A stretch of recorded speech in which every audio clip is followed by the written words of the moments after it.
जब switching network के बारे में बात हो रही है तो उसमें हम एंड टू एंड सिस्टम जो है, मतलब एक सिस्टम दूसरे सिस्टम से एक स्विच्ड नेटवर्क के थ्रू कनेक्टेड रहता है। अब जब हम डेटा ट्रांसफर के बारे में बात कर रहे हैं, मतलब हम एक एंड सिस्टम से एक कंप्यूटर से दूसरे कंप्यूटर को डेटा भेजना चाहते हैं और बीच में आ रहा है आपका स्विचिंग नेटवर्क, तो वो कैसे भेजा जाएगा? वो तरीकों के हिसाब से हम स्विचिंग को 3 मेजर क्लासेस में डिवाइड करते हैं। तो यहां हम सबसे पहला तरीका देखेंगे, उसे कहते हैं सर्किट स्विचिंग। सर्किट स्विचिंग का जो मेन कैरेक्टरिस्टिक्स है, या जो कह सकते हैं कि आप किस तरीके से कम्युनिकेशन करना चाहते हैं दो एंड सिस्टम के बीच में, वो इस पे बेस्ड रहेगा that if this AND system and this AND system is connected together using switch network या switches, अगर ये switches के थ्रू कनेक्टेड है तो सबसे पहले द रिक्वायरमेंट इज कि हम एक डेडिकेटेड पाथ स्टेब्लिश करें। इसी बीच में और भी स्विचेस आ सकते हैं, मैं सिंपल कर रही हूँ। इन दोनों स्विचेस के बीच में एक डेडिकेटेड लिंक स्टेब्लिश करनी पड़ेगी and this dedicated link will remain there until unless the end systems are communicating। वो जो है डेडिकेटेड पाथ जो है, ये एक पूरा डेडिकेटेड पाथ बनाना है पहली रिक्वायरमेंट, और डेडिकेटेड पाथ बनाने के बाद डेटा ट्रांसफर करना है और फिर इस डेडिकेटेड पाथ को क्या करना है, छोड़ देना है, डिस्कनेक्ट कर देना है। ये एक बहुत ही सिंपल प्रोसेस है जो कि सर्किट स्विचिंग अपनाता है। नाउ अगर हम सर्किट स्विचिंग के बारे में बात करें, सो इट बेसिकली हैपेंस और it basically occurs at the physical layer, क्योंकि इसमें ना बीच के नोड्स को कोई एड्रेसिंग करनी है, ना कुछ और हेडर में इंफॉर्मेशन डाली, इस तरीके की कोई भी चीजें यहाँ पर नहीं होती। बहुत सिंपल है सर्किट स्विचिंग, अगर दूसरी स्विचिंग से कंपेयर करें so it's a very simple technique.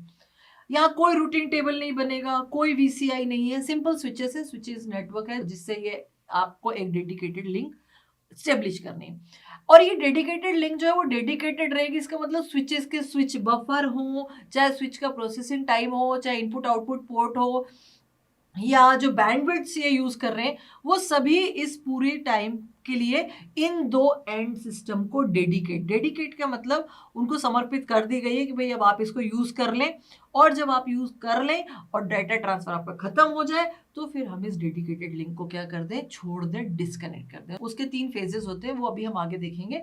लेकिन ये काम सारा कहाँ होता है, फिजिकल लेयर पे होता है।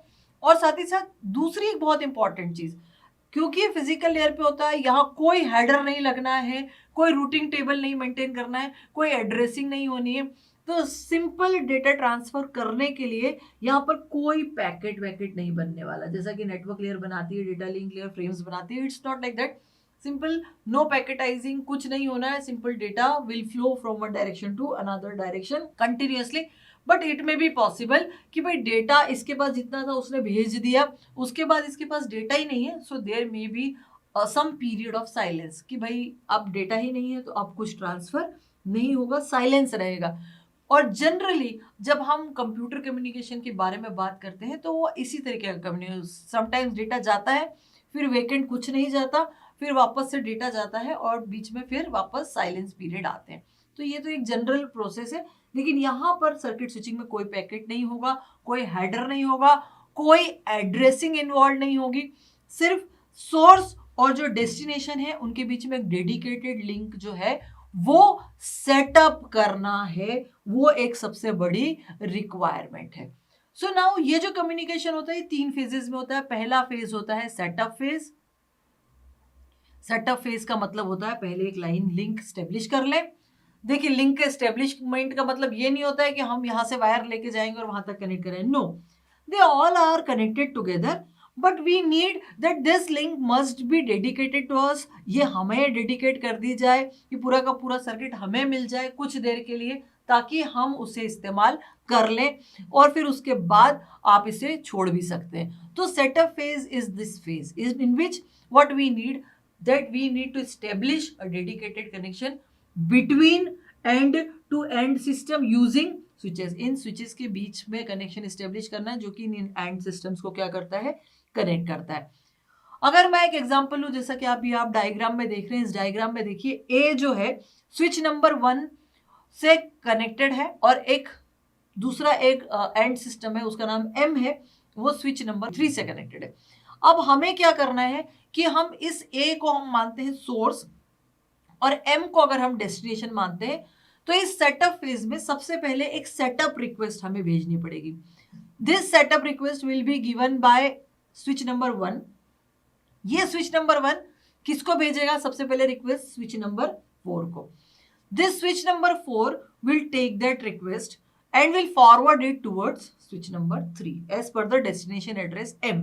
Switch number 3 जो है वो इस setup request को M को भेजेगा। If the M जो कि destination है, if it is ready, M के पास जब एक setup request की कमांड है या मतलब उसके पास एक रिक्वेस्ट आई हुई है, उसका एक्नॉलेजमेंट जो है वो A तक पहुंचना बहुत जरूरी है। अब जब M जो है एक एक्नॉलेजमेंट वापस दोबारा A तक देगा उन्हीं स्विचेस के थ्रू, जो हमारे 3 स्विचेस अभी हमारे इस वाले डायग्राम में हम लोगों ने ये जो एग्जांपल लिया उसमें, तो स्विच नंबर 4, 3 और 1 के बीच में एक कनेक्शन स्टेब्लिश होने के लिए जरूरी है कि एक्नॉलेजमेंट रिक्वेस्ट, जो एक्नॉलेजमेंट भेजा गया रिक्वेस्ट के लिए, वो कहाँ पहुंच जाए? ए पे। Once it will reach to A, it means the connection will be establish. अब इसके बाद कनेक्शन क्या होगा? स्टेब्लिश होगा। स्विच 1, 3 और 4 जो है वो डेडिकेटेड रहेंगे किसके लिए? अब ए और एम के कम्युनिकेशन के लिए। इसमें एक चीज बहुत इंपॉर्टेंट जो देखनी पड़ेगी वो ये है कि जब हम ए से सेटअप रिक्वेस्ट भेज रहे थे एम को, तो हमें एंड टू एंड एड्रेसिंग की जरूरत पड़ेगी, क्योंकि भाई स्विच 1 जो है स्विच 3 की तरफ किस तरीके से उसी वाले पर्टिकुलर पोर्ट को कनेक्ट करेगा, उसके लिए जरूरी है कि एम का फिजिकल एड्रेस और ए का जो एड्रेस है, जो हमारे एड्रेस हैं, वो उसमें इनकॉर्पोरेट होने चाहिए सेटअप रिक्वेस्ट में। तभी जाके हमें अगर एम का एड्रेस पता है तो उसी डायरेक्शन में जो है हम पाथ इस्टेब्लिशमेंट कर सकते हैं। अब बात आई कि जब एक्नॉलेजमेंट मिल गया और कनेक्शन इस्टेब्लिश हो गया, तो सेटअप फेज कंप्लीट। एक बार सेटअप फेज कंप्लीट हो गया तो करना क्या है? डेटा ट्रांसफर, जिसके लिए इतनी सारी मेहनत की गई है। So A will transfer data to M, जो भी ये कम्युनिकेशन होना है वो हो जाएगा दोनों पार्टीज के बीच में। और जब कंप्लीट हो जाएगा तो दोनों में से कोई भी इस डेडिकेटेड पाथ को क्या कर सकती है? छोड़ सकती है। ये कहलाता है tear down phase. Tear down मतलब इसको रिलिंक्विश करना है पूरे डेडिकेटेड पाथ को। तो ए या एम दोनों में से जो भी इसको डिस्कनेक्ट करना चाहता है, उसकी इंफॉर्मेशन स्विचेस को देना बहुत जरूरी है। और ये स्विचेस जो हैं अपने सारे रिसोर्सेज क्या कर देगा? रिलीज कर देगा। ये कहलाता है tear down phase. So the circuit switching will be done in these 3 phases, जिसमें सेटअप फेज सबसे इंपॉर्टेंट है और उसके बाद टीयर डाउन फेज होना बहुत जरूरी है, ताकि फिर यही पाथ जो है दूसरे एंड सिस्टम्स जो है यूज कर सकते हैं, क्योंकि स्विच नेटवर्क तो एक ही है और एंड सिस्टम बहुत सारे हैं। नाउ अगर हम सर्किट स्विचिंग का कंसेप्ट समझ गए हैं, तो अभी हम उसको देख सकते हैं कि ये सर्किट स्विचिंग जो है वो कितना इफिशियंट है। इट मीन्स हम देख सकते हैं कि उसकी इफिशियंसी कितनी है। अगर हम डेटा कम्युनिकेशन के बारे में बात करें और सर्किट स्विचिंग से उसको रिलेट करने की बात करें, तो डेडिकेटेड पाथ हमने प्रोवाइड कर दिया गया है। इसका मतलब रिसोर्सेज हम पूरे के पूरे टाइम के लिए उनको दे रहे हैं। बट जो डेटा कम्युनिकेशन होता है वो बर्स्टी होता है। बर्स्टी मतलब स्मॉल पार्ट्स, स्मॉल पैकेट्स के फॉर्म में हमेशा डेटा भेजा जाता है। और ये जो पाथ है ये बहुत पूरे इंटायर ड्यूरेशन के लिए हमने डेडिकेट कर दिया, कनेक्ट कर दिया गया है। तो हम क्या कर रहे हैं, जो अवेलेबल बैंडविड्थ है, जो अवेलेबल कनेक्शन है, उनको 2 चीजें कर रहे हैं। एक तो हम प्रॉपरली यूज नहीं कर रहे हैं, मतलब हम बैंडविड्थ को अच्छे से यूटिलाइज नहीं कर रहे हैं, because most of the time the link remain idle, क्योंकि ये डेटा भेजेगा कुछ देर के लिए और उसके बाद बस खत्म। उसके बाद मेजर टाइम क्या रहेगा? साइलेंस रहेगा। इस बर्स्टी नेचर की वजह से we are not utilising the bandwidth completely, पहली बात। और दूसरी बात, हमने ये स्विचेस जो है, बहुत सारे स्विचेस जो है, इस एक डेडिकेटेड पाथ के लिए ऑक्यूपाई करके रख लिए हैं और हम इनको क्या कर रहे हैं? अनअवेलेबल बना रहे हैं उन दूसरे एंड सिस्टम के लिए जो उस समय क्या करना चाहते हैं? कम्युनिकेट करना चाहते हैं। सो अगर इफिशियंसी देखी जाए अगर सर्किट स्विचिंग की, तो इन 2 वजहों से it is not an efficient way for data communication. लेकिन अगर मैं बात करूं टेलीफोन्स की या वॉइस कम्युनिकेशन के लिए, सो circuit switching is the best possible. क्यों भाई? यहाँ पे एक कंप्यूटर की जगह अगर एक टेलीफोन कनेक्टेड है, टेलीफोन कम्युनिकेशन में क्या होता है, भाई मुझे आपसे बात करनी है, मुझे एक्स से बात करनी है, वाई से, जब तक बात हो रही नहीं तो हम अपना रिसीवर नीचे रख देते हैं। इसका मतलब हम लाइन को क्या कर देते हैं, छोड़ देते हैं, उतने ही टाइम के लिए डेडिकेट करके रखते हैं जितने टाइम के लिए हमें बात करनी रहती। लेकिन यह कंप्यूटर कम्युनिकेशन में डायरेक्ट फ्लो या कंटिन्यूस फ्लो होता नहीं, बर्स्ट में होता है, इसलिए इस तरीके का कम्युनिकेशन के लिए circuit switching is not an ideal way. ये आइडियल बिल्कुल नहीं है और इसकी इफिशियंसी बहुत ही पुअर है अगर हम इसको डेटा कम्युनिकेशन के लिए यूज करेंगे। अगर हम इसको वॉइस कम्युनिकेशन टेलीफोन सिस्टम्स के लिए यूज कर रहे हैं तो ठीक है, फिर तो ये आपने रिसोर्सेज को बहुत प्रॉपरली यूज किया है और आप उन रिसोर्सेज को मल्टीपल यूजर्स के लिए, एन नंबर ऑफ सब्सक्राइबर्स के लिए यूज कर पा रहे हैं, तो सबको मिल रहा है बारी बारी से।